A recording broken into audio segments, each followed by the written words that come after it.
कल की धाम ये प्रमोद कृष्णन जी ने इतना सुंदर कार्य को लिया है, संकल्प लिया है और मैं इससे गौरवित समझती हूँ कि मुझे इधर एक शिला दान करने का जैसे एक सौभाग्य प्राप्त हो गया है। शायद कुछ मेरे पूर्व जन्म के कुछ अच्छे कर्म होंगे कि मुझे ये अवसर इस जन्म में प्राप्त हुआ है। और आपको मालूम है कि मैं स्वयं ऋषि जमदग्नि गोत्र से हूँ। इसी गोत्र में रेणुका और ऋषि जमदग्नि के पुत्र हो गए परशुराम। तो मेरे गोत्र में ही परशुराम का अवतार हुआ है। और परशुराम के जो गुरु हैं अपने सॉरी नहीं अपने मैं इनका क्या नाम बोल रही थी अपना जी आगे कंटिन्यू। हाँ नहीं, उनके जो गुरु है परशुराम है वो भी परशुराम कल्कि के ही गुरु है। और मैंने अपने समाधि में जब मैं समाधि के ध्यान में थी मैंने कल्कि अवतार को देख लिया है। मैंने उनको काफी साल से वो सह्याद्री पर्वत पे अपनी तपस्या कर रहे हैं काफी साल से और यही परशुराम उनके गुरु हैं। उनको सब प्रकार के अस्त्र शस्त्र सब इस कलयुग में जितनी लगने वाली विद्याएं सब उनको दे रहे हैं, उनको प्रशासित कर रहे हैं। अच्छा, और मैंने उनको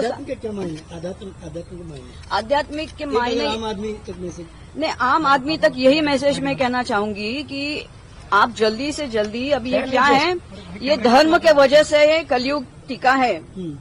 जितने भी थोड़े से धर्म के लोग हैं उसके वजह से ये कलयुग है। कलयुग का घोर अभी तक नहीं आया है, लेकिन अभी भी आज लोग सब जगह देख रहे और कह रहे कि ये घोर कलयुग, अबे इससे क्या होगा। काफी चीजें ऐसी दिख रही है जो कभी दिखनी नहीं चाहिए, ऐसी चीजें सुनाई दे रही जो नहीं सुननी चाहिए या सुनाई नहीं देनी चाहिए। सब हम लोग एकदम घोर इसमें आ चुके, विकृत स्थितियों में आ गए हैं।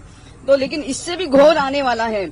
लेकिन ये बचा सिर्फ कुछ धर्म के लोगों की वजह से जिन्होंने धर्म को एकदम मतलब हारे नहीं। वो देखो ये लड़ाई दानव और देवता के बीच में हुई है। इवन अपना समुद्र मंथन जो था वो असुर और देवताओं के बीच में था। आज कलयुग भी उसी कगार पे खड़ा है। देवी देवता और धर्म अधर्म के बीच में है। जिस दिन धर्म एकदम नष्ट हो जाएगा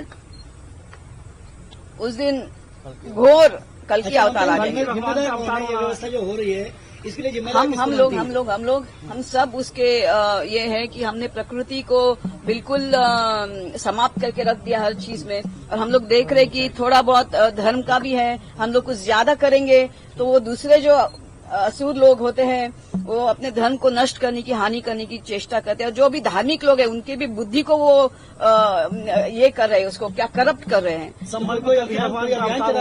यहाँ पर आचार्य ने बड़ा संकल्प लिया है। यहाँ पर मंदिर में मौजूद हैं आप, यहाँ पर मंदिर तैयार, यहाँ जामा मस्जिद हरी मंदिर पे बात भी है, क्या कहें जी। कल्कि धाम के यहाँ पे इतना सारा कुछ गौशाला बनने वाली है, काफी चीजें धार्मिक होने वाले यहाँ विद्यापीठम होने वाला है, गौशाला होने वाली है। स्वयं नरेंद्र मोदी जी यहाँ पे आके उन्होंने अपनी शिलान्यास किया है। तो अयोध्या के बाद पहली बार प्रधानमंत्री ने दूसरा शिलान्यास किया। तो ये बहुत बड़ी चीज होगी, ये बहुत बड़ी गौरवित है धर्म के लिए अपने। और क्या चाहिए, आपने कल कई बड़ी फिल्में दी थी, उसके बाद अब अध्यात्म है, महामंडलेश्वर आपके अखाड़ा की क्या क्या लगता है? देखो, किन्नर अखाड़ा तो एक निमित्त हो गया, लेकिन मुझे महामंडलेश्वर जैसा एक भगवती का ही संकेत था। एक तो 140 साल के बाद वो कुंभ आया था, तो और उसमें सूर्य चंद्र और गुरु और सबकी अपने जो ग्रह हैं उनके सिर्फ ये था, मेल था। उसी क्षण मुझे बनना था। तो शायद वो भगवती की इच्छा होगी, मेरी बुद्धि में उसने काम किया। जैसे बोलते या देवी सर्वभूतेषु बुद्धि रूपेण संस्थिता नमस्तस्यै नमस्ते, या देवी सर्वभूतेषु स्मृति रूपेण संस्थिता। तो बुद्धि स्मृति वाणी की अधिष्ठात्री आदिशक्ति पाराशक्ति ईशानाय विद्महे आद्य शक्ति सदाशिवाय धीमहि तन्नो सज्जो वाम देवताय रुद्राय प्रचोदयात्। अच्छा, भविष्य की क्या योजना है अब आगे?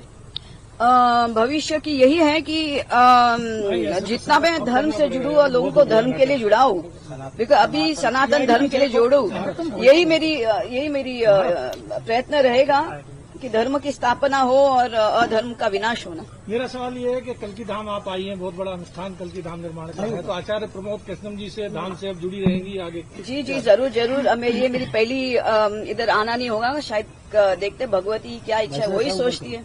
ऑल टुगेदर संभल जो है अब संवर रहा है। संभल जिस राह पर चला है एक उदाहरण के तौर पर पेश हो रहा है पूरे देश में। जी, जी, जी। कि और भी अभी कदम बाकी हैं, जो जहाँ जहाँ पर मूर्तियां दबाई गई हैं वो अब निकलकर सामने आ रही हैं, जहाँ जहाँ वो अवशेष दबाए गए हैं वो अब सामने आ रहे हैं। ये क्या संदेश दे रहे हैं, क्योंकि आप बॉलीवुड से रुक करके यहाँ पे आई हैं? देखिए क्या था, अपने इतने सारे मुगल राज रहा है, कितने सालों का रहा है, कितने तो नेचुरली जब मुगल आएंगे तो वो अपना धर्म का स्थापित करेंगे। उसमें उन्होंने क्या किया, जितनी भी मूर्ति भी उनके धर्म में लिखा है कि मूर्ति पूजा ये है, निषिद्ध है, तो नेचुरली वो अपना धर्म को आगे रखेंगे। मैं तो सिर्फ बोलूंगी कि धर्म जैसे हिंदू मुसलमान और सब धर्म एक ही जगह प्रार्थना जाती है ऊपर।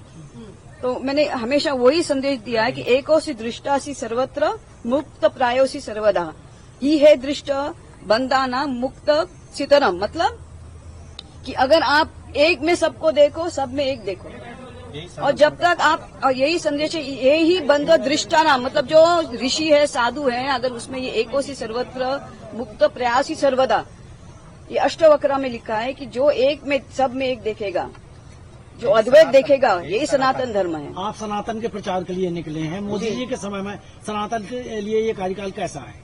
स्वर्णकाल। मोदी जी पे तो साक्षात महाकाल की कृपा है, तो जब तक महाकाल की कृपा रहेंगे और उनकी भक्ति महाकाल के लिए रहेगी, महाकाल टिका के रखेंगे।